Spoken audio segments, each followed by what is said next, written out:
renowned journalist and author Mr. Mihir Bose joining me from UK.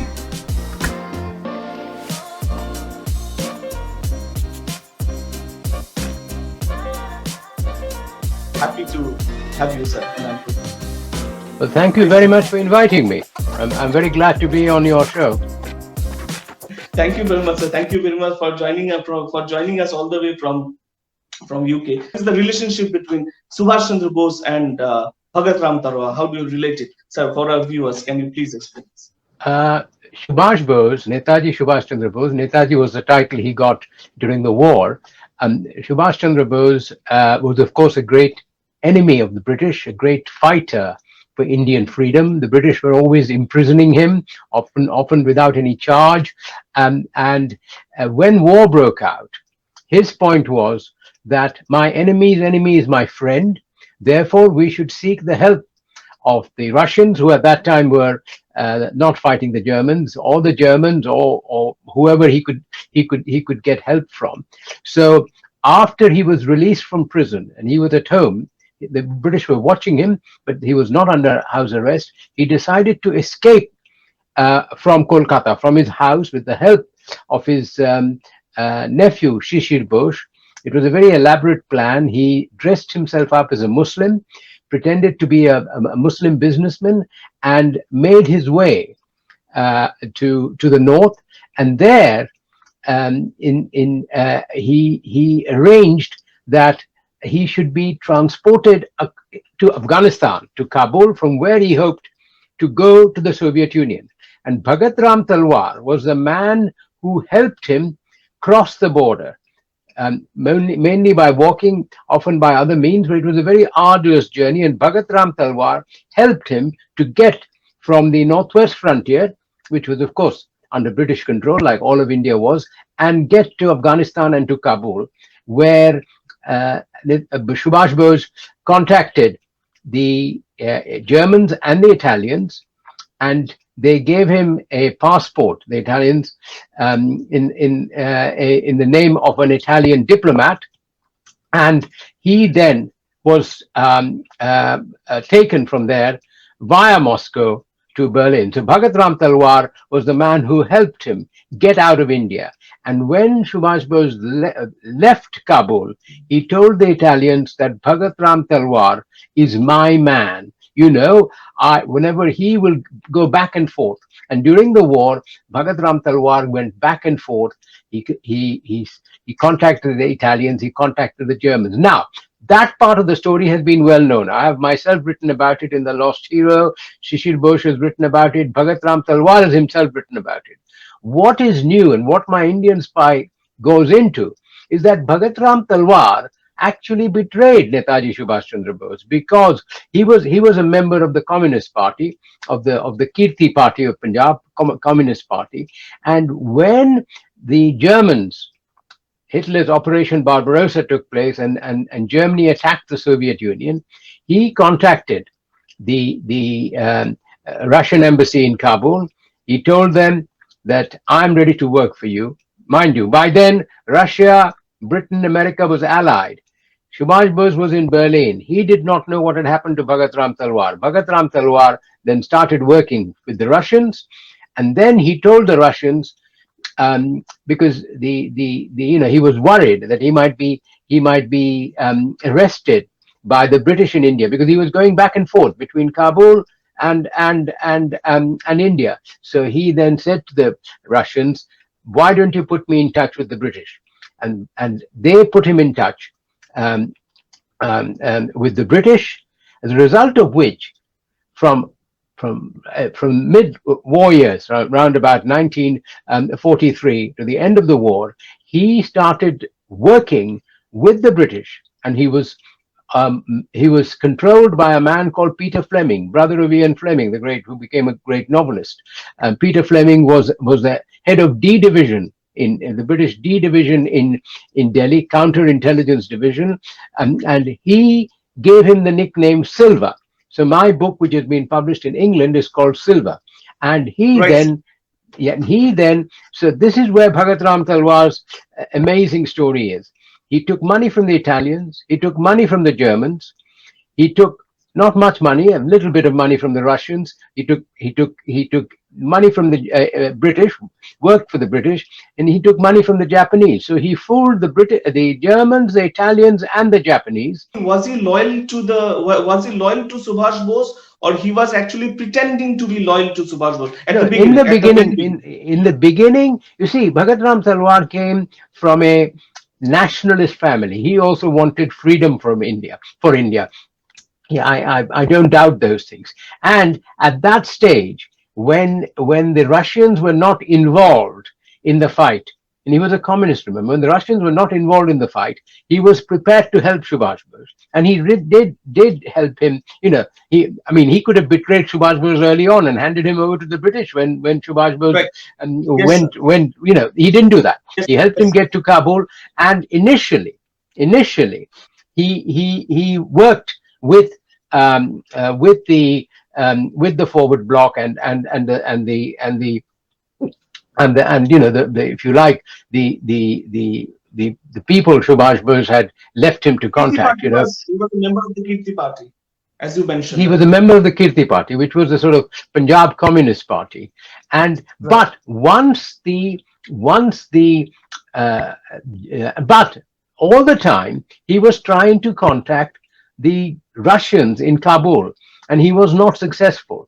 It was only after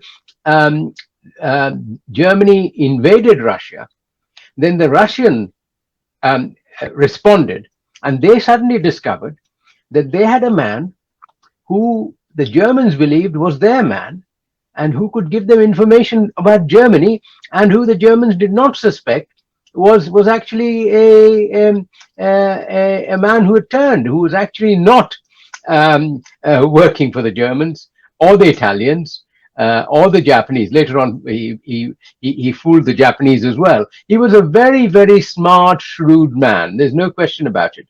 A very, very skillful man. Of course, he betrayed Subhash Bose. There's no question about it. But he carried out this thing. He wrote a book that was published by the Communist Party of India with a foreword by a communist intellectual praising him for what he did during the war. You see, you must remember the background to this.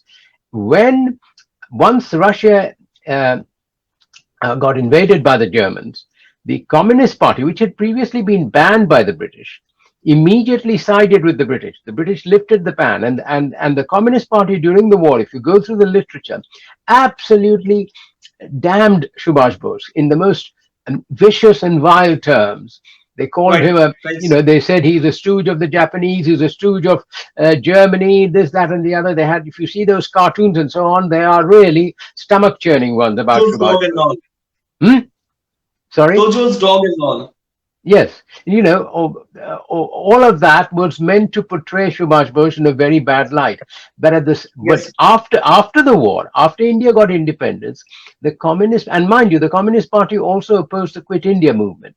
The Communist Party did not support the Quit India movement because the Communist Party said, Russia is under attack. The motherland of communism is under attack. Forget about independence. We have to support the British because the British are in alliance with the Russians fighting the Nazi menace. And therefore, after the war, after India had got independence, and the Indians said, who had led the fight against the British? The Quit India movement, Subhash Bose, and so on, and they were all great heroes. The Communist Party wanted to get away from the image that they had been against the national movement. So that is when they used the story of Bhagatram Talwar, but they used only half the story.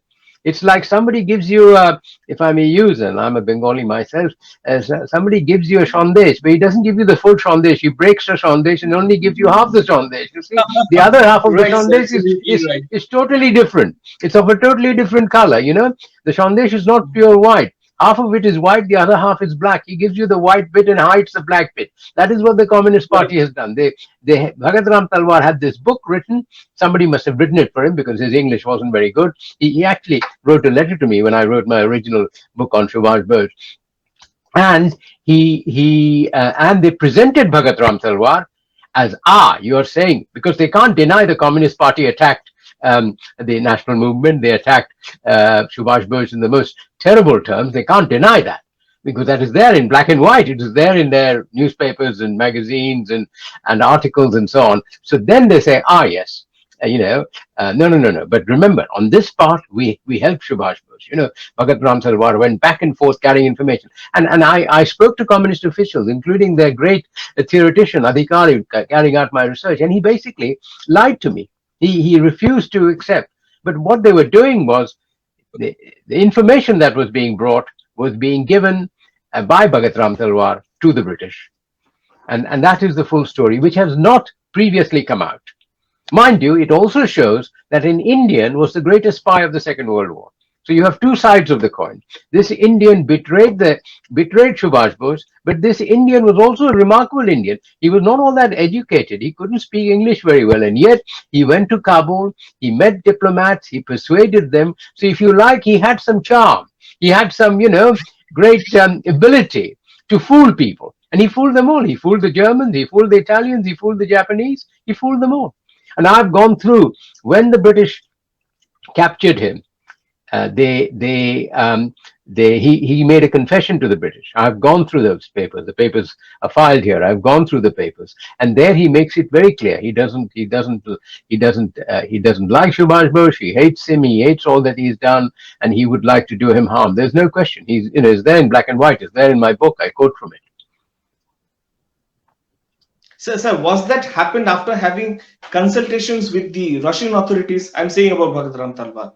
Oh yes, it was done after consultation with the Russian authorities. The Russians had no time for Subhash Bose. They saw him as a Nazi stooge, and they wanted to use Bhagatram Talwar to get some information from the British about other spies and other areas. They were very worried about what was happening on the Russian-Chinese border, on the Russian-Japanese border, that part of the world, and they were hoping to get some information from them, and therefore they were using Bhagatram Talwar for their own purposes. So you have also mentioned about Bhagatram Talwar getting arrested by the Punjab police. Yeah. Well, that is when when the Russians told him, when he told the Russians, please arrange for me to meet the British. The Russians said, don't worry, we have told the British, and the Russians told the British at the highest level. They told them that the high British officials in Moscow, and they conveyed that information to the British authorities at the highest level. And the moment they told him, you will be arrested. If you're arrested, what should you do? If you're arrested, do not say anything. Because normally, how did the British carry out an arrest? They had Indian police to carry out. Because remember, this is a fact. Give the Russians some of the money. The rest he would keep. And then the Russians would debrief him in Kabul as to what the Germans had said, what information the Germans had given. But he had to make up information to please the Germans, but he could not make up military information. So he said, can you please, the Russians said, fine, we will put you in touch with the British. And then Peter Fleming would give him military information, but fictitious military information, how many divisions the British have. You see, at some stages, you want to give information that you have more divisions than you really do, to make the enemy scared. And the British did that. And Bhagatram Talwar happily passed that information on to the Germans. And sir, not true information. Yes, sir. Please continue, sir. Not true information, false information supplied by Peter Fleming and his D division in Delhi. Sir, was he taking money from the Russians also, or he was taking money from the Italians and Germans only? He took money from the Italians and the Germans. The Russians gave him very little money. In fact, the Russians got a bit of money from the Germans, because the moment he got the money from the Germans, he would show the Russians what he had. The Russians would sometimes keep some of the money. The Russians didn't. The Russians were sure that because he was a communist, he would be loyal to Russia, Mother Russia, the motherland of communism. So he wasn't worried about it. The British gave him some money, and the British provided him, facilities to work in India and so on.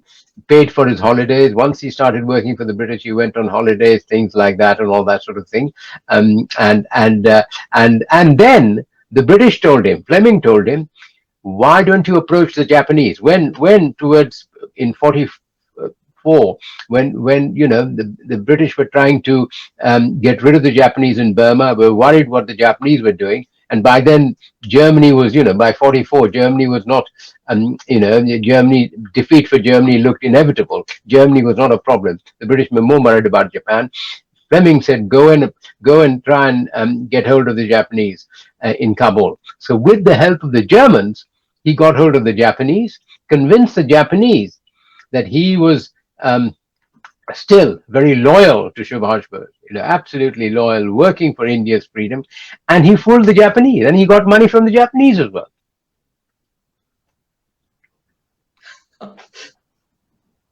So there you are. He in fact, at one stage, it's very interesting. He came back, and in order to have a disguise, he came wearing a burqa, and he went to his home where his mother was there, and his mother couldn't recognize him. Then he lifted the burqa to reveal that he was her son. So, sir, he spied for the Germans, he spied for the Italians, then Russia, then for the Britishers, and lastly for the Germans. For the Japanese. But he cheated the Germans, he cheated the Italians, he cheated the Japanese. He didn't cheat the Germans, and he didn't cheat the British. So that's the difference. He spied for 5 countries. 3 of them he duped. 2 of them he didn't dupe. 2 of them he really assisted and helped. But when India got freedom, he didn't talk of the 2 he had helped. He did not admit that I worked for British. He did not admit he worked for the Russians. He just kept that part of the story, that that he had worked with the Germans, the Italians, and the Japanese. Okay, sir. Very importantly, you have mentioned that this is for the very first time during the Second World War that we have seen such a thing, that a particular spy was shared between 2 countries. Between England and between the Britishers and the Russia. Yeah, this was the only occasion it was done. There was no other occasion in the Second World War where the Russians shared a spy with the British. I mean, and this spy was considered very, very important. Often, if it looked like his identity would get known, then the British and the Russians would not allow him to go to Kabul. They were always worried that his identity might get known, the Germans might know about it. And there were occasions when it looked like it might happen. They were they valued him tremendously. Tremendously. No question about it. Okay. So the last question, I won't take much of your time. So the last question which I would like to ask is, sir, how he managed those tribal areas, because he was walking all the way. That is remarkable. You see, what is remarkable is he was a Hindu, but in the northwest frontier provinces, there were Hindus still. Very few Hindus, but there were Hindus. And though he was a Hindu, he knew, he had grown up among Muslims. He knew enough about the Muslim traditions and things like that. And he passed himself off as a Muslim very successfully, when he wanted to. And he had contacts. And that was another achievement. I mean, at that stage, if you like, the Hindu-Muslim situation was getting bad in India. The Muslim League was, which supported the British, was agitating for Pakistan, and Muhammad Ali Jinnah had become a great ally of the British and things like that, and it had become very anti-Congress party and so on. And it was difficult at that stage be for Hindus and Muslims to be friends and allies. But in his case, and he had these allies among the Muslims long before he helped Subhash Bose get to Kabul. But he kept those friendships, he kept those alliances, and he knew how to pass himself off as a Muslim, because some of the areas he would go through the northwest frontier to get to Afghanistan, some of them were very dangerous areas where, had his identity got known, he would have died. So he was always very careful, and that shows that though he betrayed Subhash Bose and was in the Indian nationalist history a traitor, he was a very clever man. He was a very skillful man. You got to accept that.